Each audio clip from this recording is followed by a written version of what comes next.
You're listening to Fresh Look with Hen Mazzig, presented by the Israel on Campus Coalition.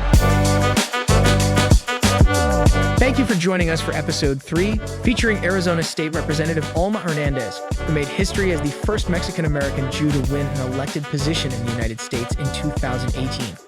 A rising leader in progressive politics and an outspoken advocate for Israel and the Jewish community, Representative Hernandez will share her unique perspective on what it means to be a progressive Zionist in the legislature and on campus as a faculty member in public health at Arizona State University. In her job as a state representative, Hernandez serves Tucson's 3rd District in the Arizona House of Representatives, where she serves on the Health and Human Services and the Federal Relations Committees. She is also a board member at Jewish Family Children's Services of Southern Arizona and was recently named among the top 50 most influential Jews in the country. Welcome to the show, Representative Hernandez. Hello, Alma. Thank you so much for joining us. How are you today? I'm doing well. Good morning. Good morning. How was your day so far? What have you been up to? It's going. It's been a really busy morning already. I've been working on a few things with Holocaust survivors, and now I'm excited to join you for this.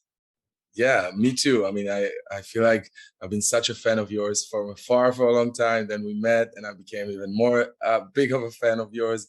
And I'm proud to call you my friend as well. And you are, maybe some of our viewers won't know, but you're the first Mexican-American Jewish person to win an elected position in the US, which is incredible. What does that mean to you? Yeah, so for me, it's really important, mainly because of my family history and my background. I got involved in politics when I was 14, so I always knew I was going to be running for office. I just didn't know when that would happen. My mother's family is from Mexico. My mother's from Nogales, Sonora. And my grandfather and her side of the family, they weren't really able really to practice their Judaism. They ended up converting to Catholicism to kind of fit in with mainstream Mexican families. And unfortunately, a lot of that was lost. So until I got like high school age, I decided that I felt more connected to Judaism than I did to anything else. So I've been very fortunate that my family's been very supportive of everything that I do. But mainly, as a family, we've done so much together. So for me, it was a really important part of my life. And then running for office as someone who identified as both being Latina and also Jewish for me was really important because there are so many of us actually. And I think that not a lot of people know. I've had, over the years, people say, wait, I didn't know that Mexican Jews existed. And it's pretty funny to me because, I've been exposed to it. I live on the border. So being in a state like Arizona, we have programs here that have a lot of Jewish Latinos.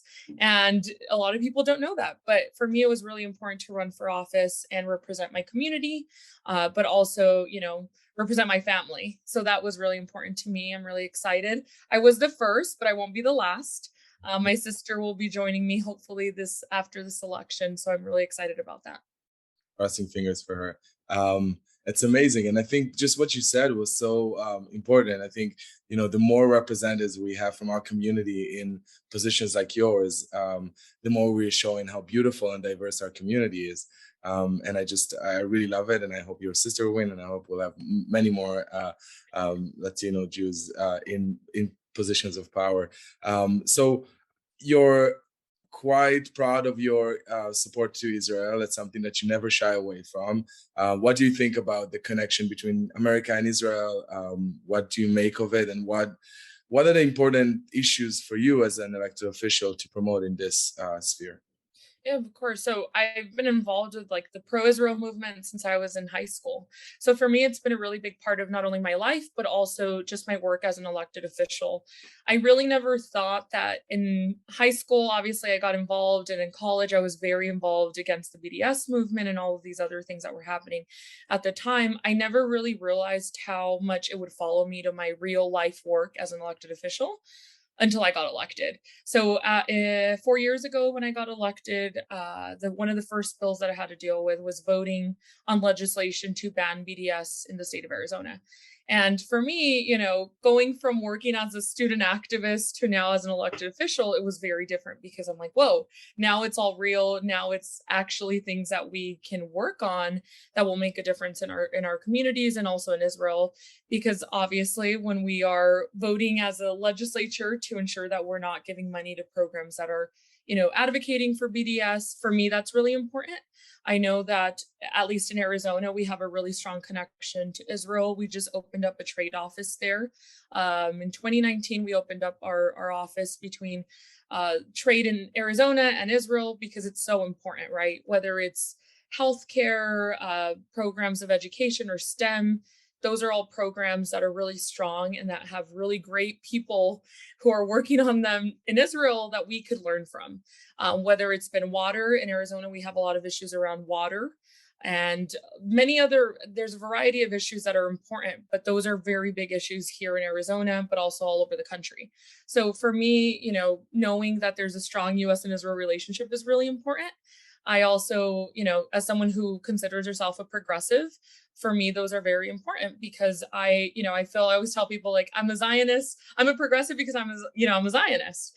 And those are really important for me to, bring together because in my political involvement and the work that I do, a lot of times, unfortunately, you're asked or you're trying to push to be a part of like one specific camp, right? Like you can only be this. And for me, I've been working on these issues again since I was in high school, and I've never allowed, partisan politics to get involved in the way of that, because I do think that supporting Israel and doing what we can for Israel to protect herself is very important.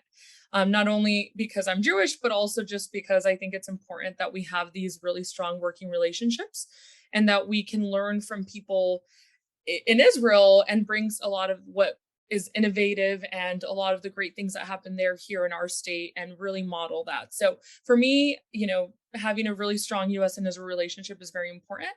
I'm proud that I've been able to work on a lot of that here in Arizona, whether it's been, again, working to push for that trade office, working to ensure that we're funding that so that we could bring more people, vice versa. We can bring people from Israel here, people from Arizona to Israel to learn and really to grow. It really helps with our economy here. So for me, it's been a great opportunity to highlight the fact that not only do I love Israel, but also, that we're able to learn and work with folks from Israel. So it's been a really big part of my work for, now half of my life. So it's really important to me. That's incredible. I think so much of what you do, and you're really dedicating yourself to service of other people, of your community, of being really a leading voice, and with your work for Holocaust education, all of this is really such an inspiration to so many people. And there are a lot of young Jews that are watching us that are also students on college campus, just like you were. And I'm sure I experienced it, and I'm sure you did. People shouting at them, or people trying to reject them. Do you have any story that you can share with us that really made you feel not good about someone was shouting you down, someone was attacking you for being a proud Jewish person, a proud Zionist Jew, and what advice can you give young people that are watching us and experience something similar? Yeah, I've had many, unfortunately, as I'm sure you've experienced as well. I've had many situations that I've been in that one are not great, have made me very uncomfortable and quite honestly just really sad and hurt because as a student activist, I was very involved. I showed up to a lot of the events. I recruited people. I was also the president of the Pro-Israel Club on campus at the university. So for me, it was really important that we were working with the students to ensure that they had support. So for me, it was different because I was already involved in the political world, but this is a whole different world of what we deal with. So being an activist on campus was not easy. Definitely not easy at all. There were times where, I would show up to meetings and I would be, shut out by the others in that meeting because they didn't agree with my stance on Israel, or they just didn't agree with me in general on a lot of these issues. So a lot of times my voice, I always felt like my voice didn't really matter, or regardless of what I said, I was not heard in a lot of the circles that I was a part of. So it was very difficult and really just frustrating because I'm like, you guys don't even know what's going on. You don't even know what any of this means, but you see things on social media. Like social media has been an issue for years. This is not something that just all of a sudden exploded. It's gotten a lot worse, but ever since I was in college, in undergrad, not that many years ago, I'm not that old, but ever since I was at the university and in politics, I've just seen over the years how it gets worse and worse every year, right? Especially on student campus, on school campuses. So I've experienced, a lot of those instances where I'm in meetings trying to work on other issues, and then this conflict comes up. And I've been shut out of a lot of meetings. I've been uninvited to things because of my stance on Israel, which is really ridiculous. But there's been many of those instances that I've had to deal with. I've gone to events where had nothing to do with Israel, just events in general that had to do with politics or policy, and it somehow became a conversation about that. So it really did follow me at a lot of the places that I would show up at. We've had rallies and events around gun violence prevention, and then all of a sudden it turned into being shouted at for having the blood of Palestinian children on my hands. So it's been a lot of that on school campus. I'm a professor at the university. I teach at Arizona State University, and I always tell my students, I've had so many students over the years reach out and ask, for advice, because they know that I used to be a student activist. And, my greatest piece of advice would be keep showing up. Don't allow them to kind of stop what you're doing or change your views just because they don't agree with you. I think when we stop showing up, we let them win. And I really truly mean that, because a lot of times over the years I've been pushed out of circles because, again, they didn't agree with me on this issue, but we agreed on everything else. Just this issue in particular, they did not agree with me. And at the beginning, I used to kind of shut myself out and just stop showing up. And then after talking to my parents, I'm like, wait, you know what? That's exactly what they want, is us to not show up and us not to have a voice. So I always tell students, I know it may seem draining and exhausting and you just don't want to do it anymore, but keep showing up. It's so important for people to show up. If we're not showing up, really, no one else is. So we have to be, positive and stay strong and just keep showing up to these meetings, these events, because otherwise, our voice is not we don't have a voice at the table. So it's really important for us to really show up. One of the biggest lessons that I learned when I was in undergrad was working with our student body government, either recruiting our own folks to run for positions of power, as we talked about, but run for these positions and support them when they were doing so. And even if they didn't want to run, building relationships with those that were running, so that when issues like BDS came up on campus, we were ready and prepared to have these conversations with the student leaders. So for me, that's really important, making sure that we're working with the students, working with faculty, and really reaching out to those and ensuring that we're not, getting burnt out and then just not showing up to things because you're worried what others have to say. Yeah, and you spoke about student government, and I think it's really crucial point. If some of the students that are watching us now want to run for student body, for government body in their university, what would be your advice as someone that got elected so many times before? So I didn't run for student body government only because I was so busy with real politics outside of that. But I always tell people, run for whatever position, whether it's the senators, they have reps from different colleges. Like, people need to run for these positions, because I don't think students really understand the power that student body governments have among the student body. A lot of times I have perfect example, Mohammed Al-Kurd went to Arizona State University and spoke, I think it was like 2 weeks ago or 3 weeks ago. I tried really hard to block that, and I couldn't. Why? Because the student body government was using fees from the student fees to be able to cover that. So it no longer was an issue of the university, it was a student body issue, right? So we couldn't, as a faculty member working even with our administrators at the university, we couldn't really stop it. Why? Because the student body government had approved that funding.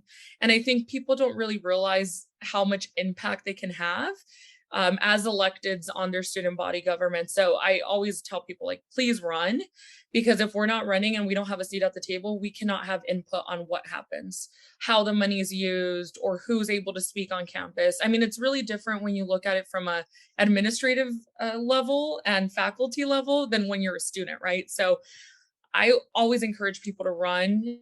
I know it's scary sometimes and you're really worried that you won't have the support, but really building those allyships and working with people on campus really is what's going to help you get elected. So I always encourage people, like, just run. Also, there are a ton of people that are thinking just like you, like they want to run, but they're scared. I always say, like, you have nothing to lose. Obviously, you have to work hard to get elected, but there's no reason why you shouldn't run. And I always tell students that all the time. I'm like, you have a lot of complaints. I get a lot of messages on Instagram or Twitter of students complaining. And I'm like, well, did you run? Did you do something about it? No. Well, then we can't really complain if we're not doing our part, right? So it's really important for people to just step up and run for these positions. And I know a lot of times just people don't want to do it because it seems like it wouldn't matter, but it does.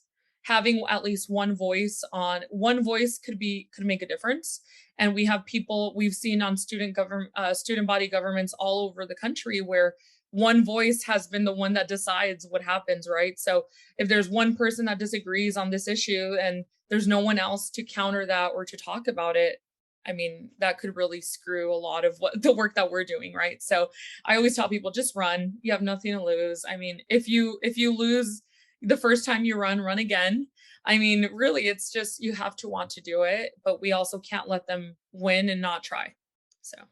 So I think you're really a living example of how one person can make a difference in your line of work.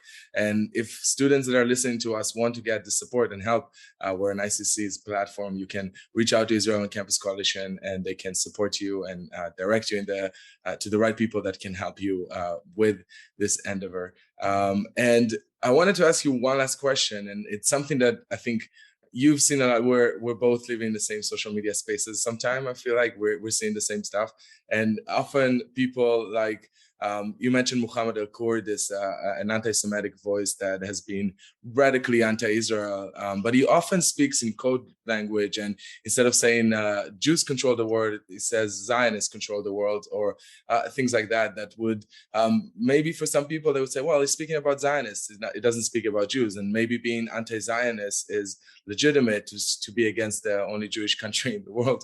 Maybe that's a legitimate criticism of half of the world Jewish population, or more, that are Zionists. I want to know what you make of it. Is there a difference in your eyes between being against anti-Zionist or just anti-Semitic? Absolutely not. And I think you've known me for years now, and I've known you for years, and I've been very vocal about the feeling that I have that if you are anti-Zionist, you are anti-Semitic. I don't care how you put it, how you sugarcoat this. I tell my colleagues all the time on either side of the aisle, because unfortunately we do have people on both sides of the aisle who are anti-Zionist.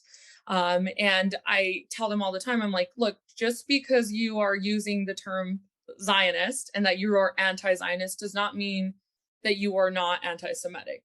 And the reason I say that is it's really hard to disconnect Jews from Israel and Jews from, like, it just doesn't make sense to me how anyone can just say, I'm not, and then we have a lot of my colleagues that will say, I'm not anti-Semitic, but, whenever you use that, I'm not anti-Semitic, but I don't believe that Israel, blah, blah, blah. Like, that to me immediately just says, it's just screaming to me like they are extremely anti-Semitic.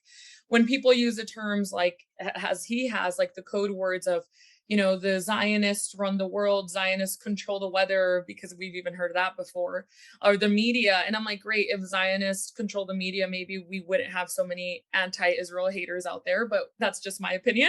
If we controlled the media, we'd probably have a better narrative when it comes to the world news looking at us and a lot of the things they say about Israel.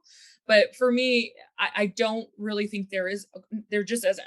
It's not that I don't believe there is a difference between being anti-Zionist and anti-Semitic, only because for so many years I've dealt with people that say, I don't believe that Israel should have this land. They're on stolen land, and you can go on and on about all of the tropes we've heard for years. But for me, it's like you really can't separate Jews from Israel.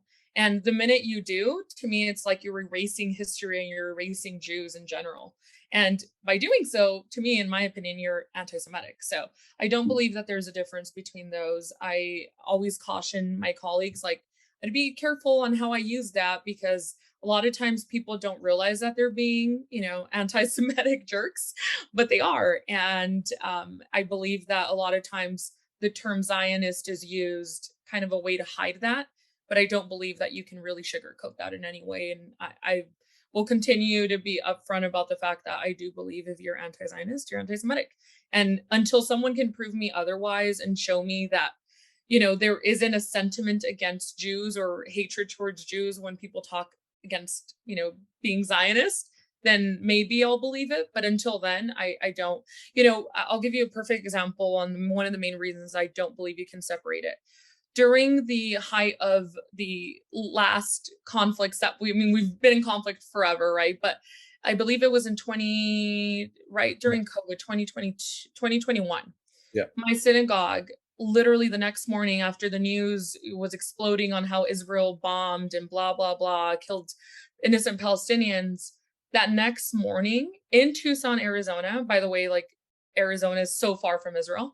And they threw a big stone through our front door at our synagogue. And for me, that was really frustrating, because I'm like, look, we don't live in Israel, but yet you're telling me that the conflict that's happening right now in Israel somehow has to do with our synagogue. So until people can prove me that people do not connect the two, or that you can actually separate them, I won't believe it. Because again, my synagogue was targeted. That next following week is when the Chabad on River was targeted. We had 2 incidents in it's fairly large city in Arizona, but it's not Phoenix. We don't have that many people living there. And the fact that something that happened in Israel was affecting us here is really frustrating. So yes, until people can really show me that, because my synagogue is not named, like, it's named Chavarim, like, it's hidden in a neighborhood, yet someone felt the need to find our synagogue in a community, to find my synagogue in just a regular neighborhood and break our windows. Because of what they saw on the news on Israel. That's one of the main reasons I don't believe that you can really separate the two. Wow, that's such a powerful way to end this, because I fully agree with you. When you target synagogues and when you're going after Jews that live in the diaspora that have nothing to do with Israel, and then you're saying that being anti-Zionist doesn't have anything to do with anti-Semitism, it's completely ludicrous. Anyway, Alma, you are an incredible voice, an incredible leader for our people in your community, for Arizona, and I cannot wait to see your future, and I cannot wait to see where you're going to go next. And I want to just thank you not only on my behalf, but on behalf of the whole Jewish community. You are an incredible leader for us. So thank you for everything you're doing. Thank you for joining us today. Thank you. Many thanks for joining us for this episode of Fresh Look, featuring Arizona State Representative Alma Hernandez. Stay tuned for our next episode and be sure to subscribe. We'll see you next time for the next episode of Fresh Look.